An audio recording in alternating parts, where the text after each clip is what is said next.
ang definition ng Olivet Discourse? Nasa taas po yon, pababa, ang Mount of Olives, overlooking Jerusalem. Jesus describes rumors of wars, famines, earthquakes, and other disruptive occurrences.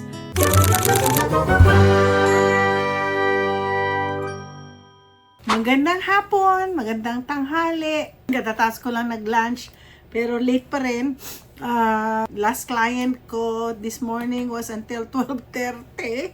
Sabi nung Kenyan, you better have your staff feed you. Kasi nga dami ko natapos. So makakitang sila mag-asawa, 7 ang kanang W to. Tapos ang dami-dami pa. Buti ka mo. Sabi niya, you're very smart. Sabi sa akin nung asawang babae. Alam na, napansin ko sa mga Kenyan. Marami akong Kenyan na kliyente. Very strong yung babae. Sumusunod lang parang ang tawag ko doon, parang escort lang yung mga asawa. Pero hindi naman. Kasi nakikita ko yung si Mr. Washira very talagang sila yung authoritative. Pero yung kanina, parang yung asawa, yes dear. So anyway, ang topic natin ngayon, today is Tuesday. And what we call the Tuesday, the Olivet Discourse. O, diba? So, Olivet Discourse. Ano ang definition ng Olivet Discourse? Tuesday to, when Jesus Christ is in Jerusalem. Definition and setting. The Olivet Discourse refers to a key teaching Jesus delivered on the Mount of Olives, recorded in Matthew 24 to 25, Mark 13, Luke 21. The name arises from the physical location where Jesus gave this discourse, a spot just east of Jerusalem, overlooking the city and the temple. The disciples, intrigued by his comments about the temple's future, asked him about the sign of your coming and the end of the age. Matthew 24 verse 3. In response, Jesus offered extensive prophetic statements that address both the impending destruction of Jerusalem and events surrounded his eventual return. Pinag-uusapan ang pagbabalik ng ating Panginoong Jesus. Hindi pa nga po siya naku-crucify.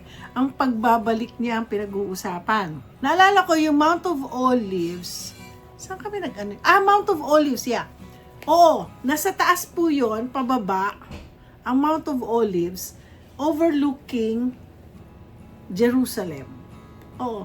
Kasi ang Mount of Olives, nandoon yung kasi ang traditional ng mga Hebrews, mga Jews, yung mga sementeryo ay nasa labas ng city. Opo. Yung pinuntahan naming Mount of Olives na nandoon yung church, pero nandoon yung mga olives, labas po ng Jerusalem. So the Mount of Olives itself, where this instruction took place, holds significant geographic and historical importance. It was used as the key travel route into Jerusalem. To this day, certain archaeological exploration in the area verify the ancient path and town around the Mount of Olives, corroborating mga words, biblical description, including reference to Bethany and the surrounding villages. Ang Jerusalem, napakaganda ng Jerusalem. Pag pumasok ka talaga, para siyang crown of glory. Sabi dito, when Jesus and his disciple left the temple precinct, the disciples marveled at the grandeur of the structure. Jesus then made a prophetic pronouncement that not one stone here will be left on another. Everyone will be thrown down.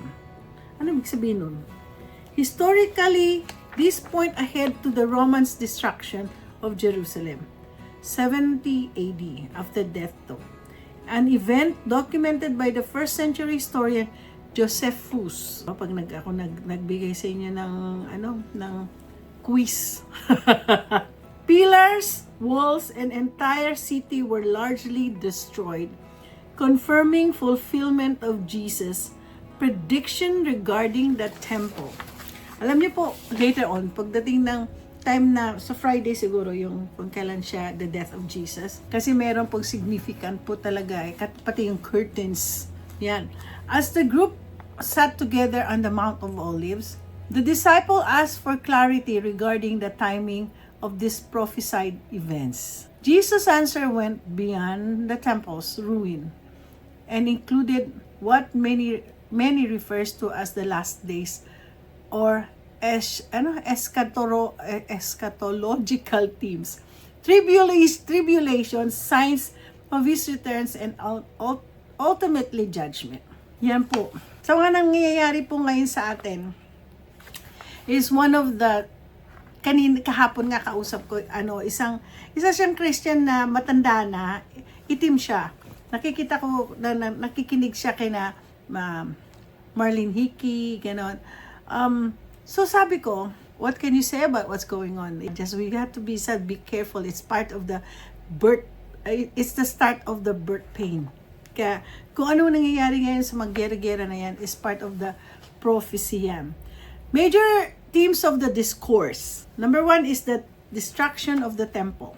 Jesus' prophetic statement regarding the temple, Matthew 24 verse 2, Mark 13 verse 2, Luke 21 verse 6, finds confirmation in documented history and archaeological studies.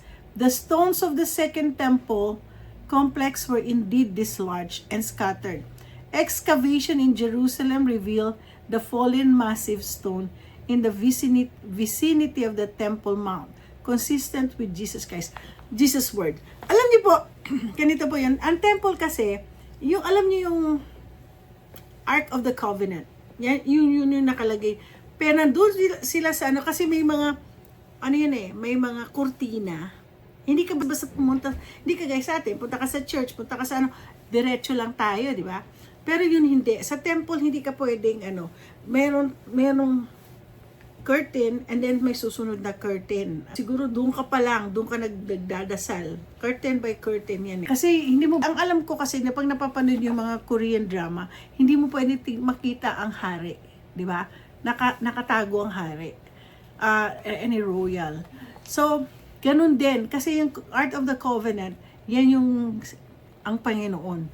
Yan yung yung time na how can I explain it? Talagang very holy among the holiest ngayon. Doon nila nilalagay sa templo. Yan ang dinadalaw nila sa temple na yon. So, deception and false prophet. Jesus wants, see to it that no one deceives you. For many will come in my name claiming I am Christ and will deceive many. This warning, it's in Matthew 24 verse 4 to 5. This warning underscores ongoing reality of counterfeits distortion. Early church writings and various historical records indicate that the rise of false messianic figures illustrating the importance of discernment. Hindi ho ba marami pong mga lumalabas na ngayon na darating na ang Panginoong Hesus, ganito, may date pa sila. So beware po kayo. Huwag kayo masyadong nagpapaniwala sa mga taong nagbibigay ng false information. Pag-pray na lang nyo. Kaya nga, sabi ko daw sa mga kaibigan ko, this is bound to happen. All we need to do is just pray. Kasi may mangyayari, God uses people to fulfill whatever His prophecy is. No matter what we say, we hate that person, but God is using it. Maganda nga usapan namin nung matandang yun eh. It's really, alam niyo po, ang gustong-gusto ko talagang kausapin yung mga taong matatalino. Hindi ko sinasabing kausap mo mga bobo, hindi. Yung kaya maganda talagang wisdom coming from the old people. Kasi talagang maano yung wisdom nila eh. So, ang sarap kausap. Sabi ko sana kung may time tayo, makapag-usap tayo after ng tax season. We can sit down and, masyado akong matyaga talaga pagdating sa mga senior citizen dito sa amin. So, sabi dito, signs of the global turmoil. Number 3 na po to. Marami kasing major themes of the discourse eh.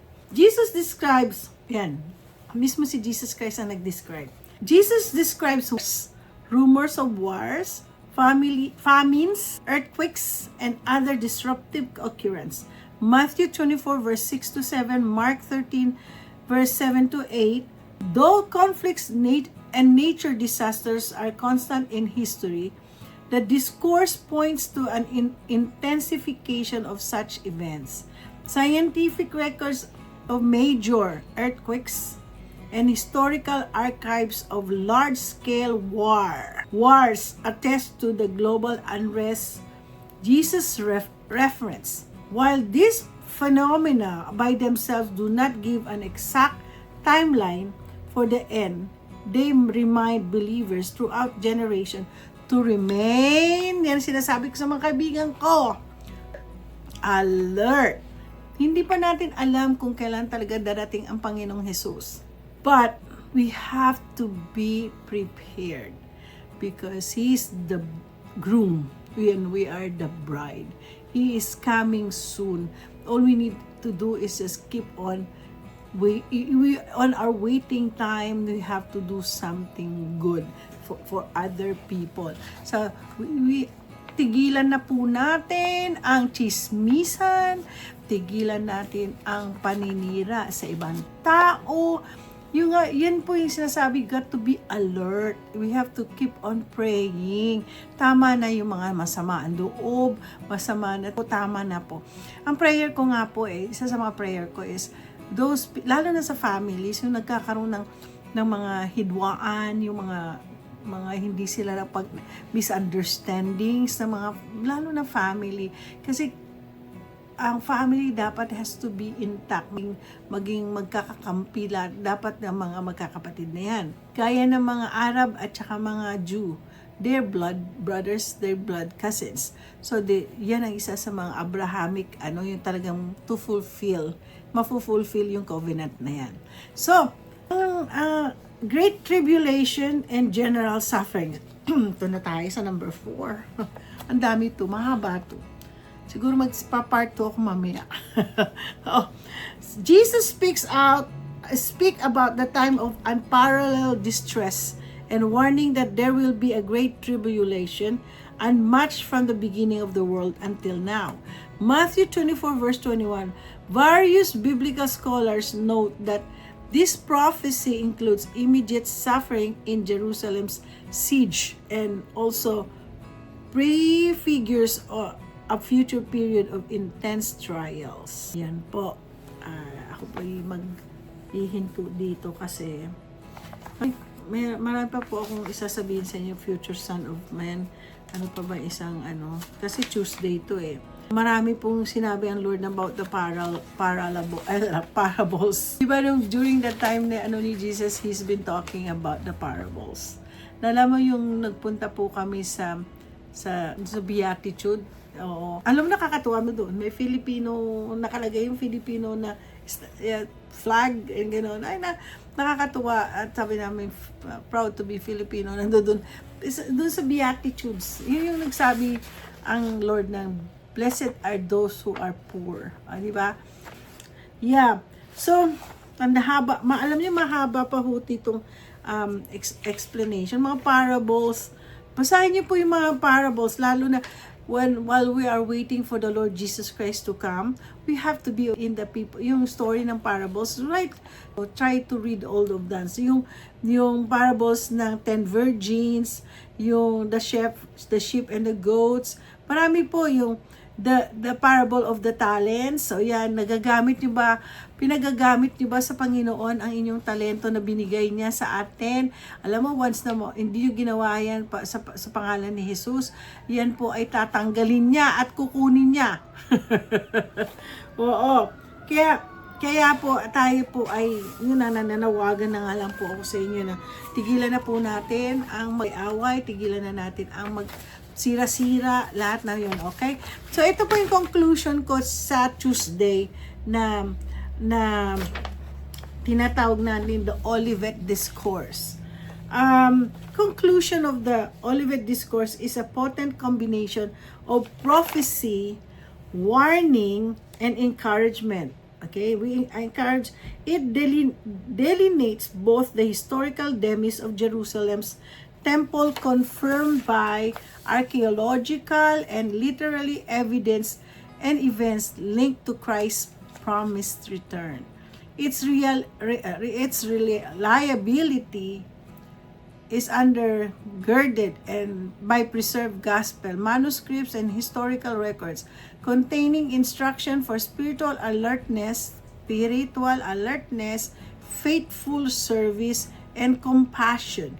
The discourse stands as a vital cornerstone in understanding Jesus' teachings concerning the end of the age. Ultimately, it directs believers to remain watchful and steadfast in their devotion to God, confident that divine promises are both certain and transformative. So, sabi nga, be watchful, be steadfast in our devotion to God. So, lahat po ngayon, ang isipin, wag na po yung wala na yung I, me, and me. No more me and me. It's just Jesus, Holy Spirit. Yan. Yan po ang ating anuhin.